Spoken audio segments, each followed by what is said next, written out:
dessa pesquisa é que as tarifas altas conferem ao perfil dos clientes, ou seja, as instituições federais e estaduais têm uma carteira mais desigual. As instituições estrangeiras cobram mais caro porque possuem clientes de classes sociais mais elevadas. Esses bancos já possuem uma tradição de trabalhar com clientes de maior renda. E assim eu encerro a minha pesquisa sobre os bancos estrangeiros e tarifas elevadas diretamente dos Estados Unidos para o Brasil.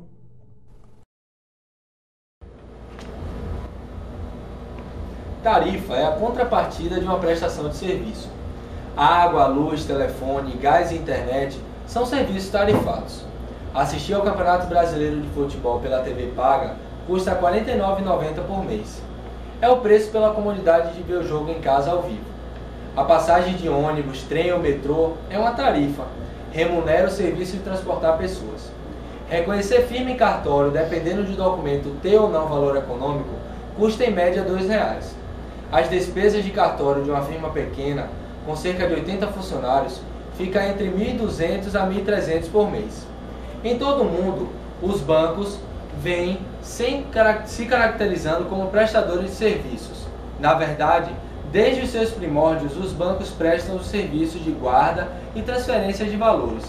Comparado com outros países, o Brasil tem uma peculiaridade: o leque de serviços prestados é bem mais amplo e variado, talvez mais amplo e variado do mundo.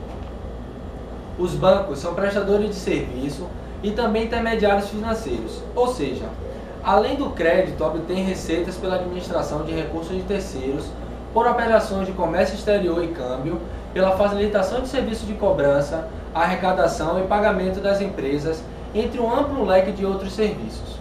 O banco sempre presta uma série de serviços, mas no Brasil, durante o período da inflação acelerada, as distorções econômicas causadas pela disparada de todos os preços refletiram na prestação de serviços e sua remuneração.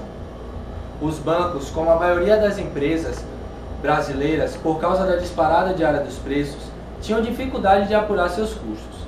Nessas circunstâncias, uma parte importante dos custos acabava sendo coberta pelas chamadas receitas de floating, que nada mais é que a aplicação dos recursos em trânsito dentro dos bancos. Essas receitas eram maximizadas pela própria inflação. Assim, passou praticamente ignorado o massivo investimento na infraestrutura logística, de tecnologia de informação, de sistema e de processos montado nos anos da economia estável para fazer o dinheiro transitar, pelo menos na mesma velocidade dos preços. A arquitetura das agências bancárias teve de ser sensivelmente alterada para atender a multidão de clientes e usuários que demandavam depósitos, saques, aplicações, pagamentos, buscando preservar seu dinheiro da corrosão inflacionária. Daí, agências com tantas caixas que mais pareciam supermercados. Foi daí que veio o grande impulso da automação e informatização do sistema bancário brasileiro, com pesados investimentos em pesquisa e desenvolvimento. Novos serviços foram introduzidos, como a cobrança com código de barras, o débito automático em conta e o DOC, que são formas mais eficientes e ágeis de cobrar, pagar e transferir dinheiro. A prestação de serviços tem se aprimorado, evoluído e ampliado paralelamente à crescente sofisticação dos serviços financeiros mundiais. Um exemplo bem próximo, a TED, que permite transmitir dinheiro a qualquer ponto do país no mesmo dia e até em tempo real. Esse TED era inexistente até o ano 2000. Hoje é corriqueiramente e substitui o cheque com muito maior comodidade e segurança. E é muito mais acessível aqui do que nos países mais desenvolvidos. Qual a diferença entre taxa e tarifa? Léo, a tarifa é a remuneração do banco por um serviço que prestou ao cliente. Já a taxa é estabelecida pelo Conselho Monetário Nacional e é paga para remunerar um determinado serviço público, podendo ser cobrada do cliente apenas em dois casos. Na devolução do cheque pelo sistema de compensação e 2, na solicitação de exclusão do nome do CCF. Entendeu agora? Entendi. Mas a CPMF então seria uma tarifa? Não, a CPMF, Contribuição Provisória sobre Movimentação Financeira, é um tributo e, como tal, é de responsabilidade da Receita Federal. Pode ser cobrada, inclusive, das contas de registro para recebimento de salário aposentadorias, pensões e similares, nas condições estabelecidas na Resolução 3406 de 2006. Ah, agora eu entendi.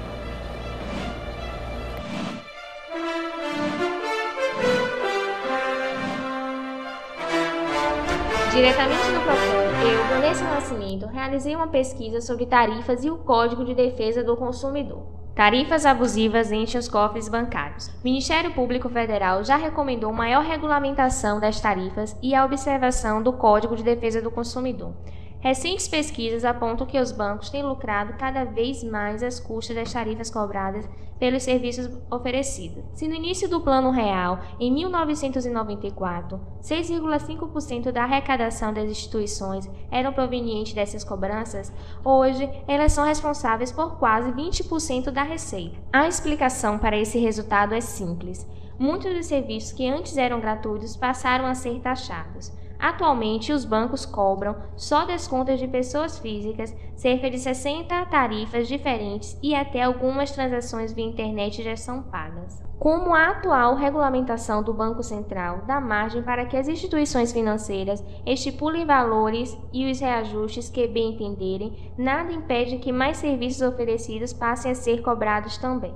Para evitar essa abusividade, o Ministério Público Federal recomendou aos membros do Conselho Monetário Nacional, do qual faz parte o Banco Central, o Ministério da Fazenda e o Ministério do Planejamento, a anulação da resolução vigente e edição de uma nova que melhor regulamente as tarifas bancárias sobre os produtos e serviços ofertados, considerando o Código de Defesa do Consumidor. O primeiro pedido do Ministério Público foi feito no final de junho deste ano, dando prazo de 30 dias para que o Banco Central observe suas recomendações.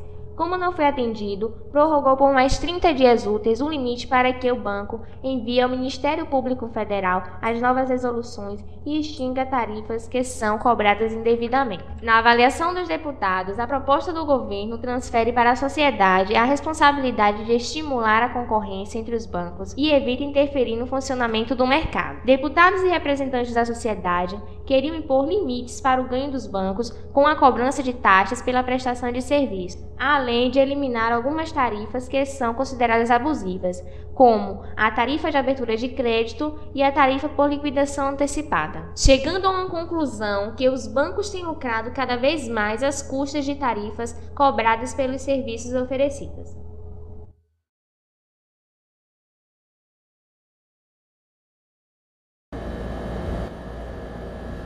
Tarifas bancárias, uma obrigação da população para os serviços prestados pelos bancos. E os nossos direitos? Temos algum direito sobre os bancos? Muitas pessoas não sabem quais tarifas e o valor que pagam para os bancos, assim como desconhecem seus direitos. Então, é importante saber que os bancos devem nos oferecer gratuitamente o cartão magnético e substituição do mesmo, exceto nos casos de pedido de reposição decorrente de roubo, perda e danificação. Podemos também ter gratuitamente o fornecimento de cheques, como pelo menos 20 folhas por mês. Além da manutenção de conta poupança, as tarifas hoje faz parte de grande lucro dos bancos e ganham notoriedade nos últimos tempos, pois a cobrança pela prestação de serviços aumentou com a estabilidade monetária. Já que não podemos ser isentos dessas tarifas bancárias, para optar pela melhor forma de pagamento, devemos acompanhar a tabela de tarifas bancárias vigentes, conhecer todos os pacotes e cestas ofertados, verificar a política de descontos adotada pelo banco, comparar tarifas avulsas de acordo com seu perfil na opção pelo pacote ou cesta. Ficar atento para não extrapolar as quantidades de produtos e serviços estipulados pelo banco. Acompanhar nos extratos bancários os lançamentos diários a fim de verificar a cobrança das tarifas. Para dirimir alguma dúvida, nós consumidores devemos consultar o gerente da nossa agência. Desta forma, podemos controlar os gastos das tarifas cobradas sem deixar que os bancos aumentem cada vez mais seus lucros sobre nossas custas. Sabe quanto gasta em tarifas bancárias? O custo das tarifas bancárias varia muito de uma instituição financeira para outra. Os dados não deixam dúvidas de que é importante pesquisar preços e avaliar a possibilidade de contratar uma